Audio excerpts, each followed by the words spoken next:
Hey guys, AstroSlame here, bringing you a first-time Magic the Gathering Arena video featuring Jeskai Fires. Now, we obviously know Jeskai Fires just got banned in Standard, which, frankly, do warrant it. I'm thankfully happily that Agent of Treachery is gone, because, as we all know, losing our stuff, not fun, especially against Yorion. But I wanted to just take a quick minute to highlight a really cool game that I had with Jeskai Fires, and I think it really demonstrates the reason why it was banned in its power levels. So, check it out, have some fun, and hopefully I'll see you next time in the next MTG Arena video. Enjoy! Alright, so guys, we're going to try two games of Karuga Jeskai Fires. Karuga being our companion and running the Jeskai Fires list with Deafening Clarion. So we're going to try out a couple games to check out the gameplay and see how we do here. Starting hand here, so we have 3 lands, access to our white and blue with a Teferi, a Deafening Clarion, and double Cavalier Flame. I am going to try and keep the hand, because we have the Teferi and the Clarion for potential board clears, bounce and a draw, to get into our fires. I know we don't have fires in the hand, but I want to try playing it out, so we're going to keep all 7. Our opponent does not have a companion and is playing an Island Swamp, so we're going to drop out Fabled Passage and hit up the next and end our turn. We're going to cycle and probably pull out a mountain. Thin our deck a little bit, get a free shuffle, and see what we draw into. So let's just hit that up now. Let's grab a mountain. Nice, okay, no play. We can have this enter into play tap. I don't need to take unnecessary damage, and we have no play that we could do on his turn anyways. So Holophant will go into play tapped. He is playing what looks like Sultai a bit, so we are going to hit up our Sacred Foundry, and we're going to drop in a Teferi. Good old Mr. 3-drop here, and he is going to negate it. Okay. I am okay with that, because we do have the second one. We still have Cavalier accessible. He has his own Teferi. So we could Teferi and bounce his Teferi, which I actually don't mind doing, to be completely honest. So we'll go Fabled Passage, cycle again. I already have access to most of my mana, so we'll grab a 3rd red. Play out our Teferi. And bounce his Teferi. Oh, right, we can't. I am just kidding.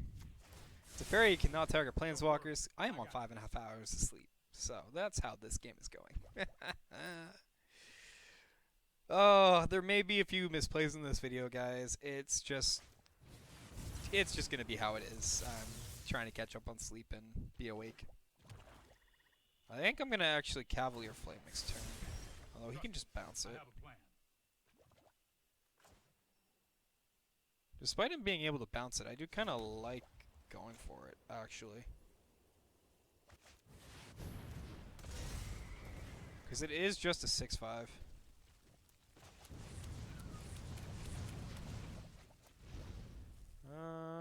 It's +1. Let's try this. Okay. So he could hit Teferi on the Cavalier. Again, I might just, I could actually contemplate playing out the Shark Typhoon at this point. The problem being with that, though, is with Teferi at 6 counters, he'll have 2 triggers to do 2 turns of bouncing permanents. Literally onto the Dreadhorde General. Thanks. Okay. Teferi probably gets -3 here and bounces the Cavalier Flames.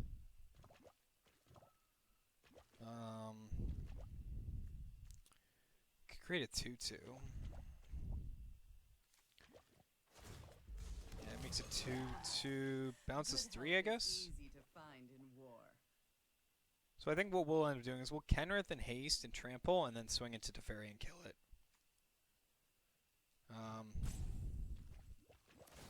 Yeah, Cavalier bounces back. So that's what we figured there. Brazen's useful. Okay, so thinking about what we're going to do. We're going to play in our Hallowed Fountain first because we do need some land since we don't have fires. We could bounce back to 2/2. don't think that's going to be worth it right now, to be completely honest. I think what I'd rather do is... I need to save a red for the Kenrith, so... Plains, we'll make a white, blue, blue, and a red. Play out Kenrith.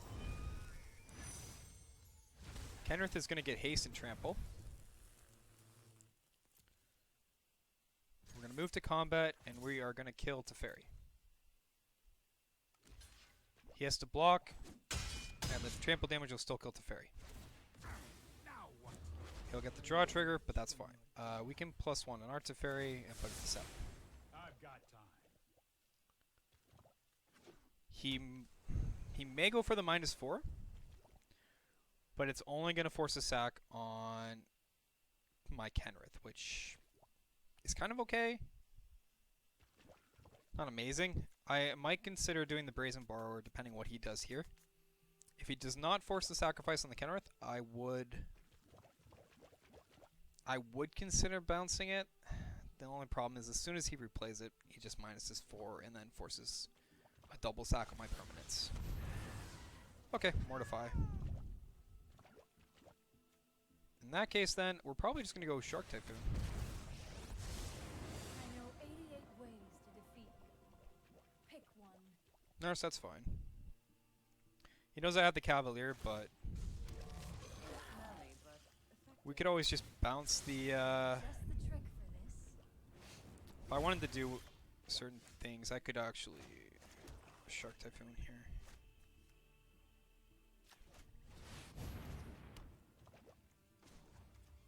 +1. Oh, I've done the hero thing before. Okay, so Shark Typhoon is going to start giving us creatures. We can Brazen Borer back the Liliana if we need to. Absorb. That's still fine. Buford, but effective.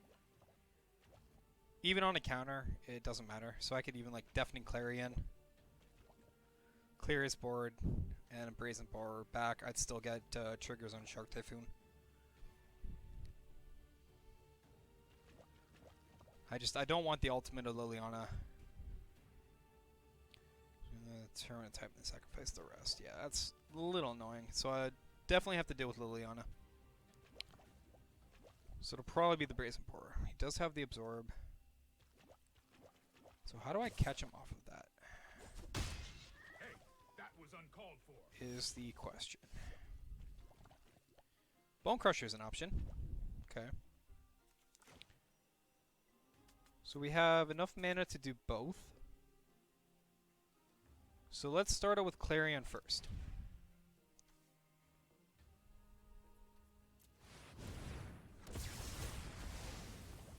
Cool. And then Brazen Borer.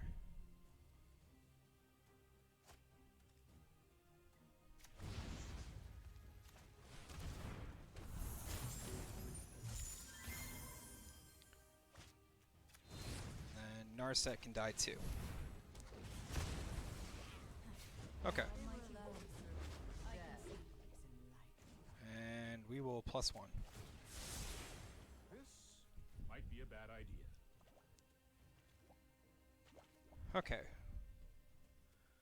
So we have a couple 2/2s. We still have our Teferi. Narset's gone and dead. And that's fine. Liliana costs 6. It's only got like 4 open. So I mean, anytime we cast stuff, we just have to be wary of the Absorb. Voracious Shark. Sure. I don't think that was the right play. He's tapped out now. And I just bounce it back. So a Cavalier... we're gonna bounce the Voracious Great Shark back first. Second Cavalier. Okay. You think Karuga? Yeah, you got a point there, Adam, actually. Yeah. I could get behind that.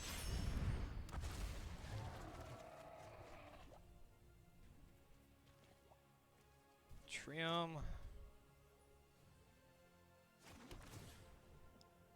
I'll put the castle on the bottom.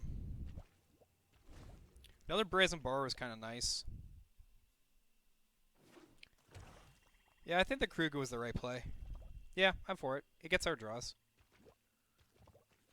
And it's a creature he has to deal with.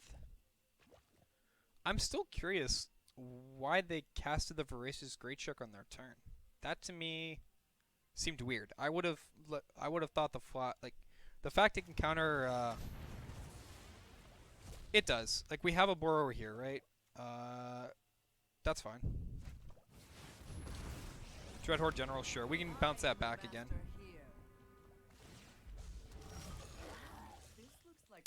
Sphinx ain't bad.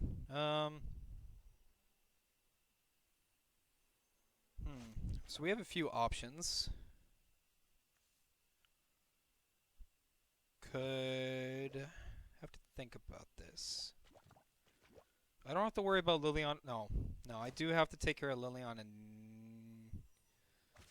Frick, how do I want to do this? Okay, we're gonna play out the Triumph first, right?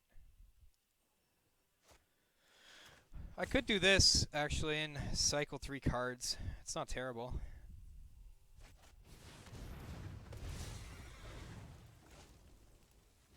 Like that. And we could give it... Bounce that back. Activate the ability. And we can just kill Liliana now. Okay. I like that. That was good. And Temple of Triumph to get the Scry. Another Teferi. Yeah, I'm actually okay with that, because the bounce effect will be nice for us. So I can always replay my Teferi. Get rid of this one, minus it, and bounce something back.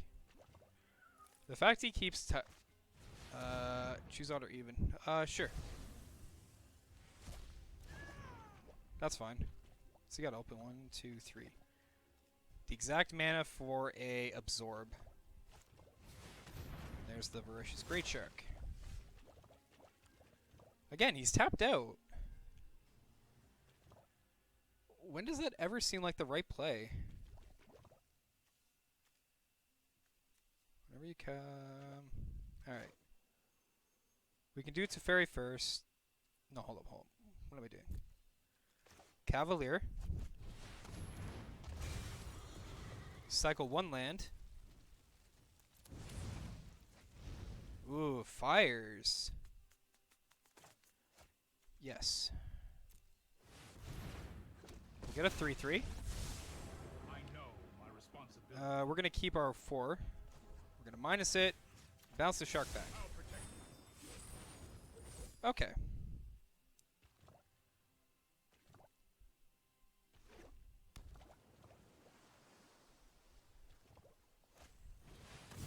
Draw 2 cards and jump set. That's fine.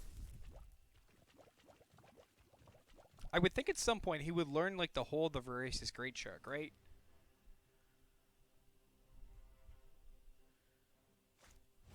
Shark Typhoon himself. He's tapped out again. When does that ever seem like the right play? I'm going to bounce it with my other Teferi.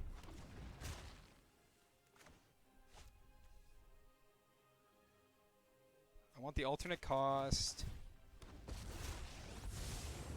We're going to keep our 4. -3 and bounce it back. I'm going to do this twice.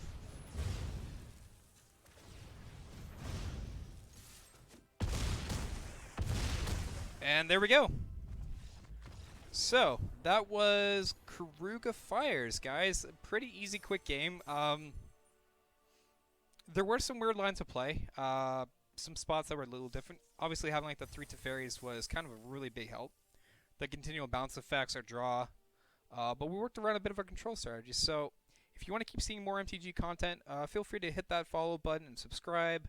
I go live on Twitch most days of the week.